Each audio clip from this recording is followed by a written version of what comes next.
بسم اللہ الرحمن الرحیم۔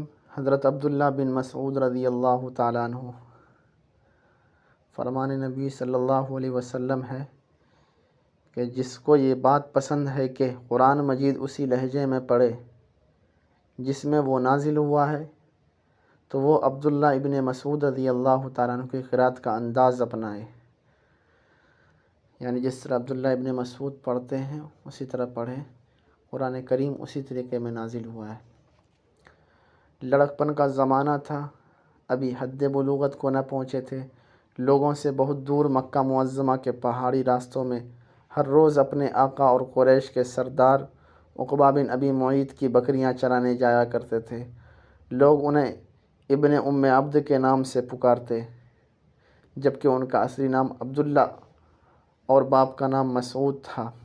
یہ ہونہار فرزند نبی صلی اللہ علیہ وسلم کے متعلق کچھ عجیب عجیب باتیں سنا کرتا، لیکن ان باتوں کی طرف دو وجہ سے دھیان نہ دیتا۔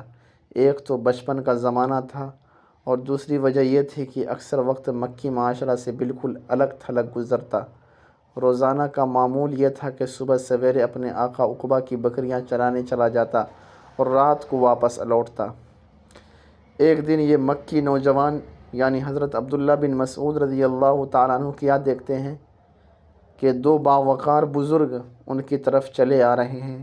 وہ دونوں بہت تھکے ہوئے ہیں اور پیاس کی شدت سے ان کے حلق اور ہونٹ خشک ہو رہے تھے۔ ان کے پاس آتے ہی دونوں نے سلام کہا اور فرمایا، عزیزم ہمیں ان بکریوں کا دودھ پلاؤ تاکہ اس سے آتش پیاس بجھا سکیں اور اپنی اتڑیاں تر کر سکیں۔ اس ہونہار لڑکے نے جواب دیا، میں تو ایسا نہیں کر سکتا، یہ بکریاں میری نہیں ہیں، میرے پاس تو امانت ہے۔ لیکن ان دونوں نے میری اس بات کا برا نہ مانا، بلکہ اس کے چہرے خوشی سے تمتما اٹھے۔ پھر ان بزرگوں میں سے ایک نے کہا، ہمیں کوئی ایسی بکری بتائیے جو ابھی چھوٹی ہو اور دودھ نہ دیتی ہو۔ تو میں نے ان کے قریب ہی کھڑی ہوئی ایک چھوٹی سی بکری کی طرف اشارہ کیا۔ ایک بزرگ آگے بڑھے، ایک ہاتھ سے بکری کی ٹانگ پکڑی اور دوسرا ہاتھ اس کے تھنوں کو لگایا اور ساتھ ہی ساتھ وہ کچھ بڑھ بھی رہے تھے۔ میں نے بڑی حیرانی سے ان کی طرف دیکھا اور اپنے دل میں کہا، بھلا اتنی چھوٹی عمر کی بکریاں بھی دودھ دیا کرتی ہیں؟ لیکن میں نے دیکھا کہ تھوڑی ہی دیر کے بعد بکری کے تھنوں میں دودھ اتر آیا اور دودھ بھی کثیر مقدار میں بہت زیادہ تھا۔ دوسرے بزرگ نے ایک پیالہ نما پتھر پکڑا اور اسے دودھ سے بھر لیا۔ دونوں نے خوب جی بھر کر پیا اور مجھے بھی پلایا۔ میں یہ منظر دیکھ کر حیران و ششدر رہ گیا۔ جب ہم تینوں خوب سیر ہو گئے تو اس مبارک شخصیت نے تھنوں کو حکم دیا کہ سکڑ جاؤ، تو وہ فوراً سکڑنے لگے یہاں تک کہ وہ اپنی اصلی حالت میں لوٹ آئے۔ اس موقع پر میں نے عرض کی، ازراہ کرم مجھے بھی آپ یہ بابرکت کلام سکھا دیں۔ تو آپ نے فرمایا، ابھی آپ بچے ہیں۔ یہی واقعہ حضرت عبداللہ بن مسعود رضی اللہ تعالیٰ عنہ کو اسلام کی طرف مائل کرنے کا باعث بنا۔ کیا آپ جانتے ہیں کہ یہ مبارک انسان کون تھے؟ یہ دونوں بزرگ جو تھے، یہ حضرت رسول کریم صلی اللہ علیہ وسلم اور آپ صلی اللہ علیہ وسلم کے رفیق خاص حضرت صدیق اکبر رضی اللہ تعالیٰ عنہ تھے۔ ان دنوں قریش نے مکہ معظمہ میں ادھم مچا رکھا تھا، مسلمانوں کو طرح طرح کی تکالیف پہنچا رہے تھے۔ اس لیے آپ صلی اللہ علیہ وسلم اور صدیق اکبر رضی اللہ تعالیٰ عنہ مکہ معظمہ کے ان دشوار گزار پہاڑی راستوں پر چل نکلے تھے۔ اس ہونہار لڑکے نے رسول اکرم صلی اللہ علیہ وسلم اور حضرت صدیق اکبر رضی اللہ تعالیٰ عنہ سے خلوص دل سے محبت کی اور آپ دونوں کو بھی یہ دیانت و امانت کی بنا پر بہت پسند آیا۔ یعنی حضرت عبداللہ بن مسعود حضور صلی اللہ علیہ وسلم کو اور ابو بکر صدیق رضی اللہ تعالیٰ عنہ کو بہت پسند آیا۔ یہ لڑکا بہت امانت دار تھا بچپن سے ہی، اس لیے اس واقعے کے تھوڑے ہی عرصے بعد حضرت عبداللہ بن مسعود رضی اللہ تعالیٰ عنہ نے اسلام قبول کر لیا اور رسول اقدس صلی اللہ علیہ وسلم کو اپنی خدمات پیش کر دیں۔ اپنے آپ کو حضور علیہ الصلاۃ والسلام کی خدمت میں پیش کر دیا۔ آپ صلی اللہ علیہ وسلم نے بھی کمال شفقت سے اپنی خدمت کے لیے قبول کر لیا۔ اسی روز سے یہ خوش نصیب فرزند بکریوں کی نگرانی کے فریضے سے سبکدوش ہو کر سید الانام حضرت محمد صلی اللہ علیہ وسلم کی خدمت میں مصروف ہو گئے۔ پھر اس کے بعد حضرت عبداللہ بن مسعود رضی اللہ تعالیٰ عنہ رسول اکرم صلی اللہ علیہ وسلم کی رفاقت میں اس طرح رہے جس طرح کے سایہ انسان کے ساتھ رہتا ہے۔ حضر و سفر میں آپ صلی اللہ علیہ وسلم کا ساتھ دیا، ہر جگہ خدمت کی سعادت نصیب ہوئی۔ جب آپ صلی اللہ علیہ وسلم گھر سے باہر جانے کا ارادہ کرتے تو فوراً جوتے مبارک آپ صلی اللہ علیہ وسلم کے قدموں میں لا رکھتے۔ جب گھر تشریف لاتے تو آگے بڑھ کر اپنے ہاتھوں سے حضور صلی اللہ علیہ وسلم کے پاؤں مبارک سے جوتے اتارتے۔ آپ صلی اللہ علیہ وسلم کے لیے چھڑی اور مسواک ہر دم تیار رکھتے۔ انہیں حجرے مبارک میں بھی آنے کی اجازت تھی، یہاں تک کہ آپ صحابہ کرام رضی اللہ تعالیٰ عنہ اجمعین میں رازدان رسول کے نام سے معروف ہو گئے، یعنی راز جاننے والے۔ چونکہ حضرت عبداللہ بن مسعود رضی اللہ تعالیٰ عنہ کی تربیت رسول اکرم صلی اللہ علیہ وسلم کے گھر ہوئی، اس لیے آپ صلی اللہ علیہ وسلم کی سیرت و کردار کو اپنانے کا وافر موقع ملا، بہت زیادہ موقع ملا۔ انہوں نے آپ صلی اللہ علیہ وسلم کی ہر عادت کو اپنے اندر سمونے کی کوشش کی، یہاں تک کہ آپ کے متعلق یہ بات مشہور ہو گئی کہ حضرت عبداللہ بن مسعود رضی اللہ تعالیٰ عنہ رسول اکرم صلی اللہ علیہ وسلم کے قریب تر ہیں، بہت زیادہ مشابہت رکھتے ہیں۔ حضرت عبداللہ بن مسعود رضی اللہ تعالیٰ عنہ نے درسگاہ نبوت سے تعلیم حاصل کی، قرآن مجید کی تلاوت، قرآن فہمی یعنی سمجھنا قرآن کو، اور شریعت الہیہ کے علم میں صحابہ کرام رضی اللہ تعالیٰ عنہم اجمعین کے درمیان آپ کو ایک خاص مقام حاصل تھا۔ بطور دلیل ایک واقعہ آپ کی خدمت میں پیش ہے۔ وقوف عرفہ کے دوران ایک شخص حضرت عمر بن خطاب رضی اللہ تعالیٰ عنہ کی خدمت میں حاضر ہوا اور عرض کی، امیر المؤمنین، اس وقت میں کوفہ سے آ رہا ہوں، وہاں ایک شخص اپنے حافظے کی بنیاد پر قرآن مجید لکھوا رہا ہے۔ یہ بات سن کر حضرت عمر رضی اللہ تعالیٰ عنہ بہت غصے میں آ گئے، اتنے غصے میں کہ آپ کو کبھی پہلے اتنا غصے میں نہ دیکھا گیا تھا۔ آپ نے غضبناک ہو کر فرمایا، مجھے بتاؤ وہ کون ہے؟ اس شخص نے عرض کی کہ وہ جناب عبداللہ بن مسعود رضی اللہ تعالیٰ عنہ ہیں۔ ان کا نام سن کر آپ کا غصہ ماند پڑ گیا، ختم ہو گیا، اور فرمایا، بخدا میرے علم کے مطابق جناب عبداللہ بن مسعود رضی اللہ تعالیٰ عنہ کو اس وقت قرآن فہمی میں سب سے اعلیٰ مقام حاصل ہے۔ جیسا کہ اس واقعہ سے ظاہر ہوتا ہے، ایک رات رسول اکرم صلی اللہ علیہ وسلم اور صدیق اکبر رضی اللہ تعالیٰ عنہ بیٹھے امت مسلمہ کے متعلق گفتگو کر رہے تھے، اور میں بھی اس گفتگو میں شریک تھا۔ یہ حضرت عمر رضی اللہ تعالیٰ عنہ بیان کر رہے ہیں۔ رسول اکرم صلی اللہ علیہ وسلم اچانک اٹھے اور ایک طرف چل دیا، ہم بھی آپ کے ساتھ ہو لیے۔ ہم کیا دیکھتے ہیں کہ ایک شخص مسجد میں کھڑا اونچی آواز سے نماز پڑھ رہا ہے، اندھیرے کی وجہ سے ہم اسے پہچان نہ سکے۔ رسول اکرم صلی اللہ علیہ وسلم نے کھڑے ہو کر اس کی قرات سننا شروع کر دی۔ پھر آپ صلی اللہ علیہ وسلم ہماری طرف متوجہ ہوئے اور فرمایا، جسے یہ بات پسند آتی ہے کہ وہ قرآن مجید کو اسی لہجے میں پڑھے جس میں وہ نازل ہوا ہے، تو وہ عبداللہ بن مسعود رضی اللہ تعالیٰ عنہ کی قرات کا انداز اپنائے۔ اتنے اچھے اور اتنا پیارا قرآن پڑھتے عبداللہ بن مسعود کے خود حضور علیہ السلام آپ کی تلاوت آپ سے پڑھوا کر کے آپ کی تلاوت کو سنتے۔ نماز کے بعد جناب عبداللہ بن مسعود رضی اللہ تعالیٰ عنہ نے اونچی آواز سے دعا شروع کی تو رسول اکرم صلی اللہ علیہ وسلم نے فرمایا، مانگو تمہاری دعا قبول ہوگی، مانگو جو چاہتے ہو دیا جائے گا۔ پھر حضرت عمر رضی اللہ تعالیٰ عنہ فرمانے لگے، میں نے اپنے دل میں کہا، اللہ کی قسم، میں صبح سویرے عبداللہ بن مسعود رضی اللہ تعالیٰ عنہ کو اس واقعے کی اطلاع دوں گا کہ رات رسول کریم صلی اللہ علیہ وسلم تیری دعا پر آمین کہتے رہے ہیں۔ میں صبح سویرے انہیں خوشخبری دینے کے لیے گیا تو کیا دیکھتا ہوں کہ حضرت صدیق اکبر رضی اللہ تعالیٰ عنہ مجھ سے پہلے وہاں پہنچ کر خوشخبری سنا چکے ہیں۔ اللہ کی قسم، میں برملا اس بات کا اعتراف کرتا ہوں کہ صدیق اکبر رضی اللہ تعالیٰ عنہ ہر نیکی کے کام میں مجھ سے سبقت لے گئے۔ حضرت عبداللہ بن مسعود رضی اللہ تعالیٰ عنہ کو قرآن فہمی میں ایک ممتاز مقام حاصل تھا۔ وہ اپنے متعلق بیان کرتے ہیں، اس اللہ کی قسم جس کے سوا کوئی معبود حقیقی نہیں، اسی کے فضل و کرم سے مجھے قرآن مجید کی ہر آیت کے متعلق علم ہے کہ وہ کہاں نازل ہوئی ہے اور اس کا شان نزول کیا ہے۔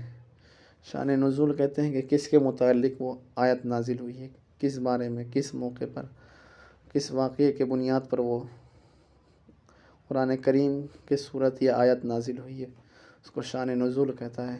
وہ جو وجہ بنتی ہے نازل ہونے کی قرآن کریم کی آیات یا صورت۔ جب بھی مجھے پتہ چلتا ہے کہ فلاں شخص قرآن مجید کے بارے میں مجھ سے زیادہ معلومات رکھتا ہے، عبداللہ بن مسعود کہہ رہے ہیں، تو میں اس کی خدمت میں حاضر ہو کر معلومات حاصل کرنے کی ہر ممکن کوشش کرتا۔ یہ تو حضرت عبداللہ بن مسعود رضی اللہ تعالیٰ عنہ کا اپنے متعلق بیان تھا۔ ہم اسی پر اکتفا نہیں کرتے بلکہ ایک واقعہ بھی بیان کرتے ہیں جس سے ان کے علمی مقام کا اندازہ ہوتا ہے۔ ایک مرتبہ حضرت عمر بن خطاب رضی اللہ تعالیٰ عنہ ایک صحرا میں سفر کر رہے تھے۔ رات بہت تاریک اندھیری تھی۔ دوران سفر ایک قافلہ ملا، اس میں حضرت عبداللہ بن مسعود رضی اللہ تعالیٰ عنہ بھی شامل تھے۔ حضرت عمر رضی اللہ تعالیٰ عنہ نے اپنے رفقائے سفر میں سے ایک شخص کو حکم دیا، پتہ کرو یہ قافلہ کہاں سے آ رہا ہے۔ جب ان سے پوچھا گیا کہ تم کہاں سے آ رہے ہو، جواب ملا فج عمیق۔ یہ قرآن کے الفاظ ہیں، قرآن کا آیت کا ایک ٹکڑا ہے، اس کا ترجمہ ہے کہ دور دراز جگہ سے آ رہا ہوں۔ دوسرا سوال ہوا کہاں کا ارادہ ہے، یعنی کہاں جا رہے ہو، جواب ملا بیت العتیق۔ یہ بھی قرآن کا لفظ ہے، یعنی اس کا مطلب ہے بیت اللہ شریف، خانہ کعبہ کا ارادہ کر رہا ہوں جانے کا۔ اس عمدہ جواب سے حضرت عمر رضی اللہ تعالیٰ عنہ سمجھ گئے کہ اس قافلے میں کوئی جید عالم موجود ہے، کوئی بہترین عالم موجود ہے، لہذا ان سے کچھ مزید سوالات کیے جائیں۔ سوال کیا کہ قرآن مجید کی کون سی آیت سب سے بڑی ہے، یعنی فضیلت کے اعتبار سے، جواب ملا آیت الکرسی۔ دوسرا سوال کیا قرآن مجید کی کون سی آیت سب سے محکم ہے، جواب ملا ان اللہ یأمر بالعدل والاحسان وایتاء ذی القربی، بلا شبہ اللہ انصاف اور احسان کرنے اور رشتہ داروں کو مالی مدد دینے کا حکم کرتا ہے۔ تیسرا سوال کیا قرآن مجید کی کون سی آیت سب سے زیادہ جامع ہے، جواب ملا فمن یعمل مثقال ذرۃ خیرا یرہ ومن یعمل مثقال ذرۃ شرا یرہ۔ ترجمہ ہے جو ذرہ بھر نیکی کرتا ہے وہ اس کو دیکھ لے گا، اور جو ذرہ بھر برائی کرتا ہے وہ اسے دیکھ لے گا۔ چوتھا سوال کیا قرآن مجید کی کون سی آیت سب سے زیادہ خوف دلانے والی ہے، جواب ملا لیس بامانیکم ولا امانی اہل الکتاب من یعمل سوءا یجز بہ ولا یجد لہ من دون اللہ ولیا ولا نصیرا۔ نجات نہ تو تمہاری آرزوؤں پر ہے اور نہ اہل کتاب کی آرزوؤں پر۔ جو شخص برے عمل کرے اسے اسی کا بدلہ دیا جائے گا، اور وہ اللہ کے سوا نہ کسی کو حمایتی پائے گا اور نہ کوئی مددگار ہو۔ پانچواں سوال کیا قرآن مجید کی کون سی آیت سب سے زیادہ امید دلانے والی ہے، جواب ملا قل یا عبادی الذین اسرفوا علی انفسہم لا تقنطوا من رحمت اللہ ان اللہ یغفر الذنوب جميعا انہ هو الغفور الرحیم۔ سورۃ زمر کی آیت۔ کہہ دو کہ اے میرے بندو، ترجمہ ہے کہہ دو کہ اے میرے بندو جنہوں نے اپنی جانوں پر زیادتی کی ہے، اللہ کی رحمت سے نا امید نہ ہونا، اللہ تو سب گناہوں کو بخش دیتا ہے، وہ تو بخشنے والا مہربان ہے۔ یہ عمدہ اور جامع جوابات سن کر حضرت عمر رضی اللہ تعالیٰ عنہ نے ارشاد فرمایا قافلہ والوں سے دریافت کرو کیا تمہارے ساتھ حضرت عبداللہ بن مسعود بھی ہیں، جواب ملا یقیناً موجود ہیں۔ حضرت عمر سمجھ گئے کہ ایسا جواب تو صرف حضرت عبداللہ ابن مسعود رضی اللہ تعالیٰ عنہ ہی دے سکتے ہیں، کیونکہ اتنا قرآن یاد جو ہے حضرت عبداللہ ابن مسعود کو ہی اتنا علم ہے، اتنا یاد قرآن کریم ہے۔ حضرت عبداللہ بن مسعود رضی اللہ تعالیٰ عنہ صرف قاری، عالم، عابد اور زاہد ہی نہ تھے، بلکہ تنومند، چاقو چوبند اور بوقت ضرورت آگے بڑھ کر حملہ کرنے والے مجاہد بھی تھے۔ غالباً یہ پہلے صحابی ہیں جنہوں نے رسول اکرم صلی اللہ علیہ وسلم کے بعد پہلی مرتبہ مکہ معظمہ میں مشرکین کے سامنے قرآن مجید کی بآواز بلند تلاوت کی۔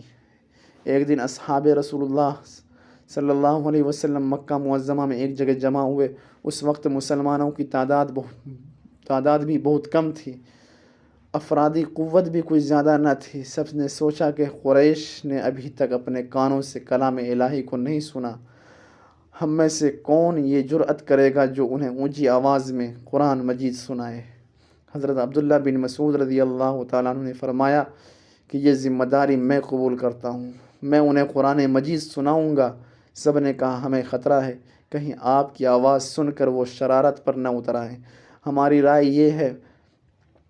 رائے میں یہ فریضہ اس سے سر انجام دینا چاہیے جس کا قبیلہ بھاری ہو، اگر یہ شرارت کرنا بھی چاہیں تو قبیلہ آڑے آ جائیں، اس طرح قرآن مجید کی تلاوت کرنے والا ان کے شر سے محفوظ رہے گا۔ یہ باتیں سن کر آپ نے نہایت ہی جرأت مندانہ انداز میں ارشاد فرمایا، آج مجھے تلاوت کرنے دیجیے، اللہ میرا حامی و ناصر ہے، یعنی اللہ میری مدد کرنے والا ہے۔ اس کے بعد آپ مسجد حرام میں داخل ہوئے اور مقام ابراہیم کے پاس آ کھڑے ہو گئے۔ قریش اس وقت کعبہ کے ارد گرد بیٹھے ہوئے تھے۔ آپ نے اونچی آواز سے ان آیات کی تلاوت شروع کر دی، بسم اللہ الرحمن الرحیم، الرحمن علم القرآن خلق الانسان علمہ البیان۔ آپ لگاتار سورہ رحمان کی تلاوت کرتے رہے۔ قریش نے جب غور کیا تو انہیں پتہ چلا، ارے یہ تو وہی کچھ پڑھ رہا ہے جو محمد صلی اللہ علیہ وسلم ہمارے سامنے پیش کرتے ہیں۔ دیکھتے ہی دیکھتے سب مجمع آپ پر لپٹ پڑا، وہ آپ کو مارتے جا رہے تھے، آپ لگاتار پڑھتے جا رہے تھے۔ آپ جب فارغ ہو کر اپنے ساتھیوں کے پاس پہنچے تو آپ کے بدن سے خون بہہ رہا تھا۔ صحابہ کرام رضی اللہ تعالیٰ عنہ اجمعین نے آپ کی یہ حالت دیکھ کر فرمایا ہمیں اسی بات کا اندیشہ تھا۔ حضرت عبداللہ بن مسعود رضی اللہ تعالیٰ عنہ نے ارشاد فرمایا، اللہ کی قسم اب دشمنان خدا میری نظر میں پرکا کی حیثیت بھی نہیں رکھتے، یعنی اس کی کوئی حیثیت ہی نہیں ہے میری نظر میں۔ اگر آپ اجازت دیں تو میں صبح پھر وہیں جا کر کے ان کے سامنے تلاوت کرتا ہوں۔ سب نے ایسا کرنے سے روک دیا اور فرمایا آپ نے حق ادا کر دیا۔ قریش کو وہ مقدس کلام سنا دیا جسے وہ ہرگز سننا نہ چاہتے تھے۔ حضرت عبداللہ بن مسعود رضی اللہ تعالیٰ عنہ حضرت عثمان غنی رضی اللہ تعالیٰ عنہ کے دور خلافت تک زندہ رہے۔ جب آپ مرض الموت میں مبتلا ہوئے تو حضرت عثمان رضی اللہ تعالیٰ عنہ آپ کے پاس آئے اور دریافت کیا، آپ کو کس سے شکایت ہے؟ فرمایا اپنے گناہوں سے۔ آپ نے دریافت فرمایا آپ کا دل کیا چاہتا ہے؟ فرمایا اپنے رب کی رحمت۔ اس کے بعد خلیفۃ المسلمین نے فرمایا کیا وہ سب مال آپ کے نام نہ لگا دوں، یعنی آپ کے نام نہ کر دوں جو کئی سال سے آپ نہیں لے رہے ہیں؟ بیت المال سے کوئی مال نہیں لیتے تھے، اسی لیے فرمایا جو آپ کا جمع ہو گیا تمام مسلمانوں کو دیا جاتا تھا، بیت المال سے وظیفہ وہ نہیں لیتے تھے۔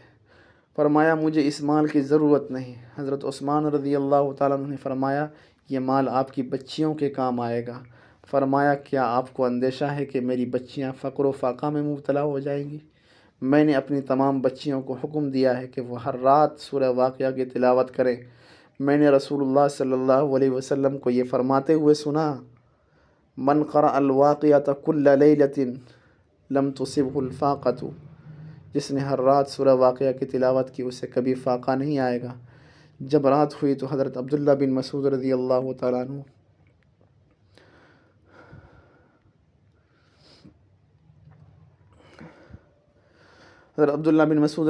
تعالیٰ عنہ اللہ کو پیارے ہو گئے۔ نزع کے وقت آپ کی زبان ذکر الہی سے تر تھی، آپ کی زبان ذکر پر آیات بینات کا ورد جاری تھا۔